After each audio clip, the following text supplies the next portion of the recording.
piacere dopo una tempesta. 복식호흡?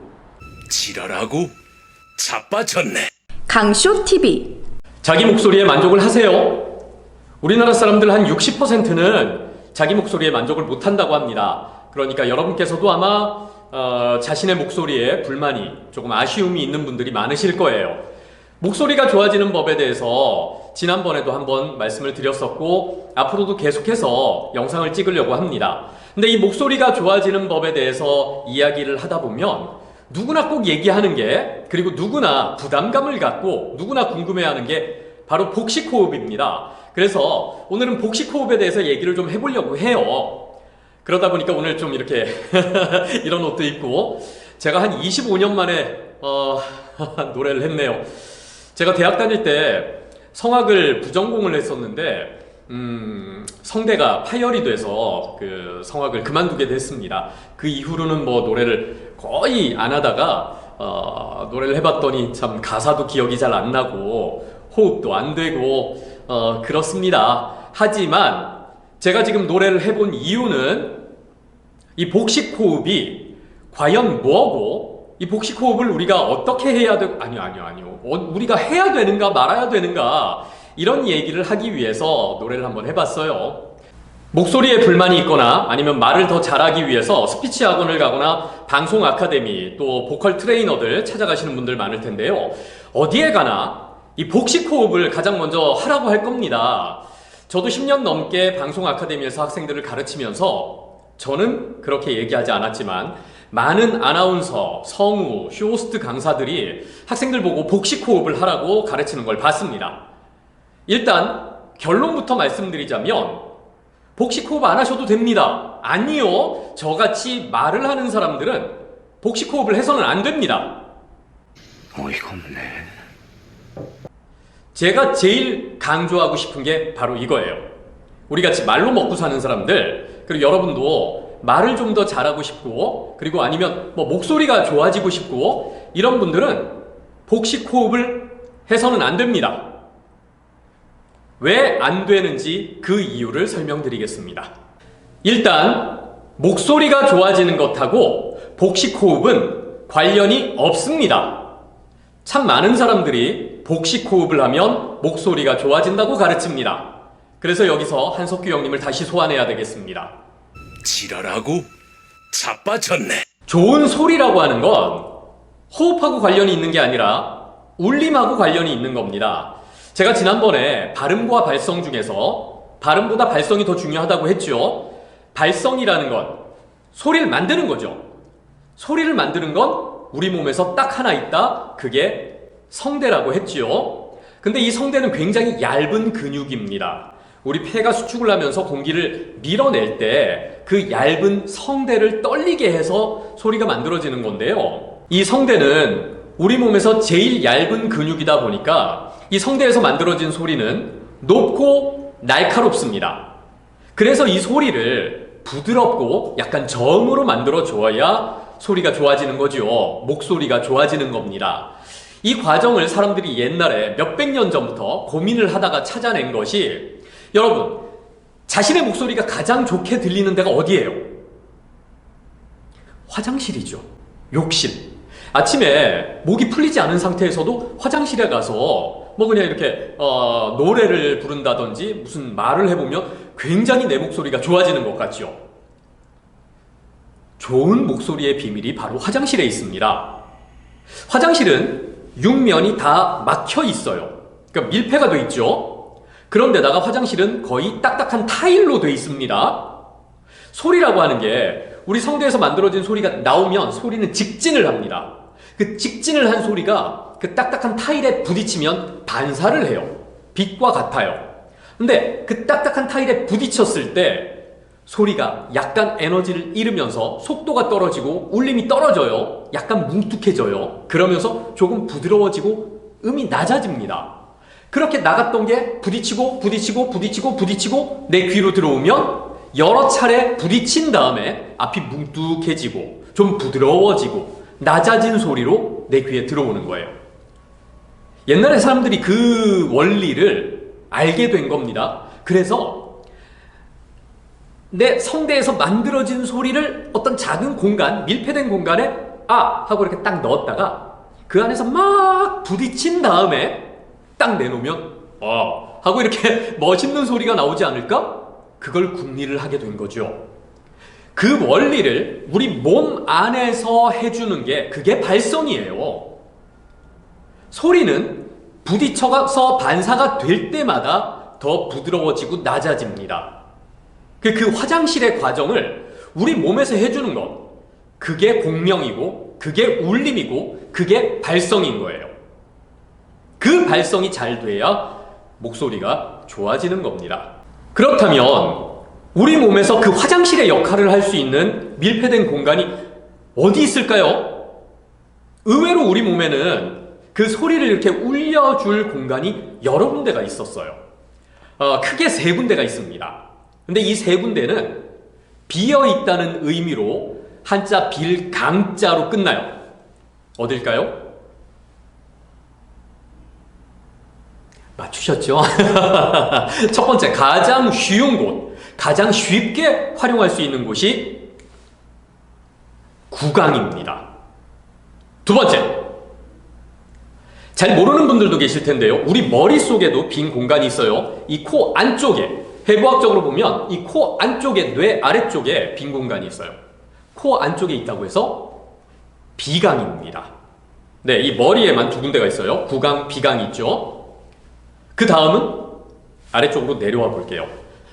저도 예전에 암 수술을 하면서 배를 가르지 않고 수술을 했습니다. 구멍을 뚫고 로봇 손을 집어넣어서 수술을 했어요. 그런 수술을 요즘에 복강경 수술이라고 합니다. 네, 복강. 배 안쪽에 복강. 근데 이게 애매한 게요. 복강은 비어있는 공간이 아니에요. 복강은 이 안에 내장이 가득 차 있죠. 어쨌든 이 복강까지도 쓸 수 있습니다. 그래서 성악을 하는 사람들이 옛날부터 복식호흡을 했던 이유가 크게 두 가지가 있습니다. 제 영상을 보고 계시는 분들 중에 성악을 하고자 하시는 분들, 또 정말 목소리가 좋은 성우가 되고자 하시는 분들, 아니면 가만히 책상에 앉아서 뉴스를 읽는 앵커가 되고자 하시는 분들은, 이런 분들은 복식호흡이 필요합니다. 근데 저는요, 새삼 제가 노래를 하겠어요. 깨벨라 코사 하고 이렇게 갑자기 성악가가 되겠습니까? 저는 말로 먹고 삽니다. 제가 하는 일, 쇼스트로서 하는 일은요, 설득이에요. 설득은 말로 하는 거예요. 근데 말로 하기 위해서는 복식호흡이 필요가 없어요. 제 영상을 보시는 분들 중에 거의 99.9%는 복식호흡을 하실 필요가 없을 겁니다. 복식호흡을 하는 첫 번째 이유는요, 원래 성악에서 복식호흡을 했던 이유는 숨을 들이마시는 그 숨의 양을 많이 하기 위해서가 아니라, 그거보다 근본적인 이유는요, 내뿜는 숨, 날숨이라고 하죠. 날숨을 좀 더 오랫동안 균일한 양을, 그래서 노래를 할 때 더 길게 내가 원하는 호흡량을 내보낼 수 있도록 연구가 된 게 복식호흡이에요. 그리고 두 번째는요, 제가 조금 전에 얘기했던 복강 있죠. 이 복강을 활용할 수 있기 때문에 몸 전체에서 공명이 돼서 소리가 나갑니다. 그래서 소리를 굉장히 멀리까지 보낼 수 있어요. 에너지가 넘치는 소리를 멀리까지 보낼 수 있어요. 옛날에 플라시도 도밍고라고, 지금도 살아계시죠? 플라시도 도밍고의 그 스승이었던 까루소라는 성악가가 계셨는데, 그 도밍고가 처음에 까루소의 그 공연을 보러 갔는데, 우리나라 그 세종문화회관 대강당 아시죠? 그렇게 큰 공연장에서 마이크가 없이 노래를 부르는데, 그 공연장 저 꼭대기 2층 뒤에 있는 커튼이 흔들리더래요.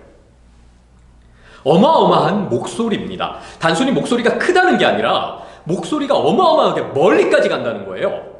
옛날엔 마이크라는 게 없었잖아요. 음향 장비가 없었잖아요. 그래서 노래를 하는 사람들은 내 목소리를 얼마나 명료하게 멀리까지 보내느냐, 그게 참 중요했거든요. 그런 역할을 하는 게 복식호흡이었습니다. 근데 이제는 노래하는 사람들도 다 마이크를 착용을 하고 하잖아요. 음향 장비가 다 있잖아요.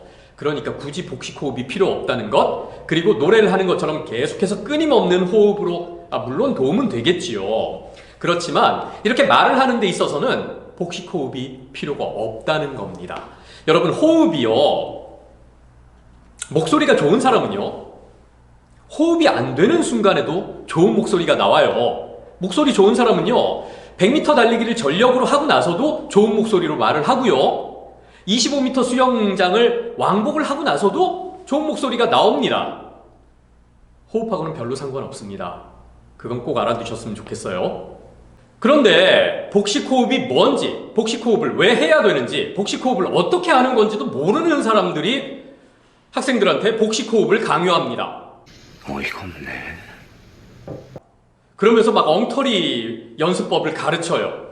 제가 강의하던 그 아카데미에서는 진짜 복식호흡을 하란다고 배에 힘을 주고요. 힘 주면 안 돼요. 예, 진짜 복식호흡 할 때도 힘 주면 안 돼요. 배에 힘을 주고 이 뭐 하는 짓인지 모르겠습니다. 진짜 뻑이 갑니다. 뻑이 가. 여러분, 제가 고등학교 때 처음 성악을 배울 때 제 그 성악 선생님이 자기를 뒤에서 안아보라고 하더라고요. 백허그를. 이 양반이 왜 이러지 했는데 배 있는 데를 이렇게 안아보래요.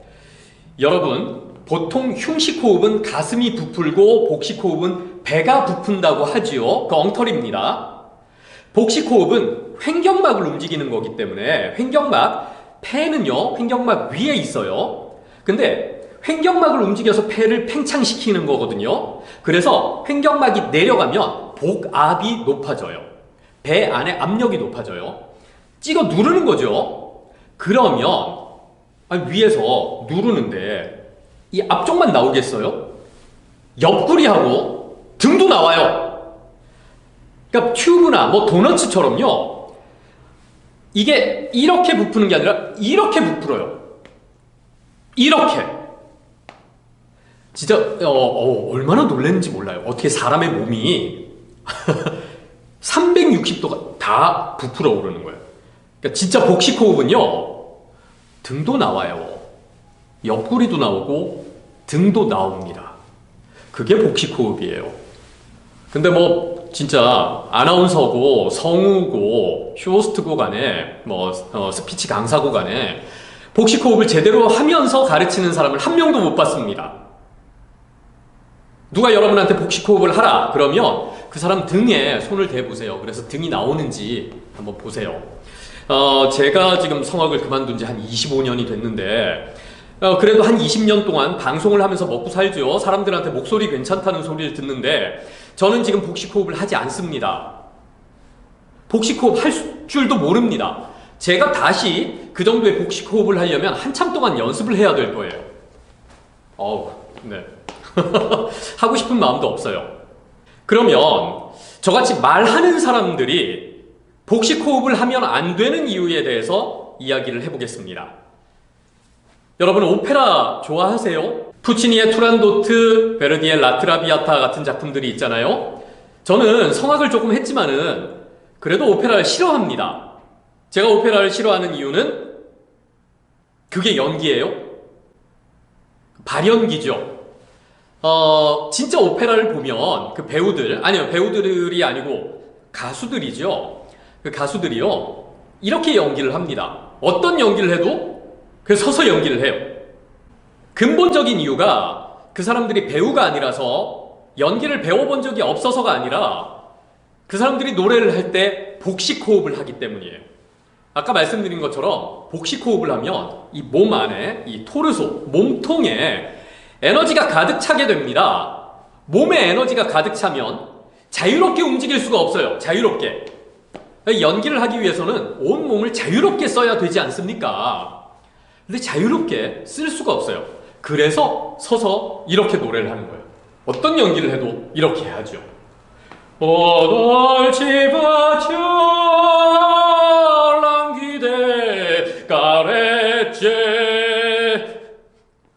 아니, 이게 연기냐고요. 저는 오페라 아리아들을 참 좋아해요. 너무나 멋진 곡들이 많아요. 근데 그냥 노래만 하면 안 돼요? 왜 연기 욕심을 내죠? 그렇게 연기가 안 되는 것도 복식호흡 때문이에요. 여러분, 제가 어릴 때는요, 왜 주말마다 주말의 명화 해가지고 외국 영화들을, 주로 미국 영화들을 성우가 더빙을 해서 틀어주는 영화가 많았습니다. 거의 매주 했죠. 그리고 미드가 처음 올 때 엑스파일 같은 경우에도 더빙으로 해서 방송을 했었죠. 근데 요즘에는요, 더빙 외화가 거의 없어졌습니다. 그 이유가 뭘까요? 단순히 우리가 자막이 나오는 그 외국 배우들이 직접 얘기하는 그 음성을 들을 수 있는 그런 환경이 됐기 때문일까요? 여러분, 예전에 코미디 프로그램에서 그 더빙한 외화를 희화화한 적도 있었어요. 스컬리, 나도 같은 생각이에요. 아니, 우리가 평소에 대화를 할 때 이렇게 하냐고요. 이 더빙을 하는 성우들은요, 복식호흡을 하잖아요. 이 복식호흡, 아까 말씀드린 것처럼 이 배 안에 에너지가 가득 찬 상태에서는요, 말도 자유롭게 나올 수 없습니다. 우리가 그냥 일상생활을 하면서 대화를 하는 것처럼 편하게 자유롭게 말을 하는 게 참 힘들어요. 그래서 그렇게 이 목소리에 그냥 힘이 들어가고 에너지가 꽉 들어간 상태에서 어색한 대사가 나오게 되는 거예요. 아까 말씀드린 것처럼 저는 말을 하는 사람입니다. 설득을 하는 사람입니다. 말의 가장 중요한 첫 번째 요소 중에 하나가 자연스러움이에요. 말은 말을 만든다는 느낌, 말을 일부러 막 저렇게 한다는 느낌, 그런 게 없이 사람들이 말에 집중하지 않게, 말은 그냥 도구일 뿐이에요. 물 흐르듯이 너무나 자연스러워야 됩니다. 그래서 복식호흡을 버린 거예요. 여러분도 저처럼 자연스럽게 말을 하고자 하시는 분들은요, 복식호흡 하실 필요가 없다니까요. 하면 안 된다니까요. 그러니까 그런 부담은 내려놓으시고요. 복식호흡이 아니라 목소리를 좋게 만드는 다른 방법을 연구하시는 게 훨씬 더 도움이 될 겁니다. 그러면 복식호흡을 버리고 목소리가 좋아지려면 어떻게 해야 될까요? 네, 그 방법은 다음 시간에 이야기하겠습니다. 자, 오늘 결론이 뭐라고요? 복식호흡 하지 마라. 다음 시간에 뵙겠습니다. 여러분 행복하세요. 강쇼TV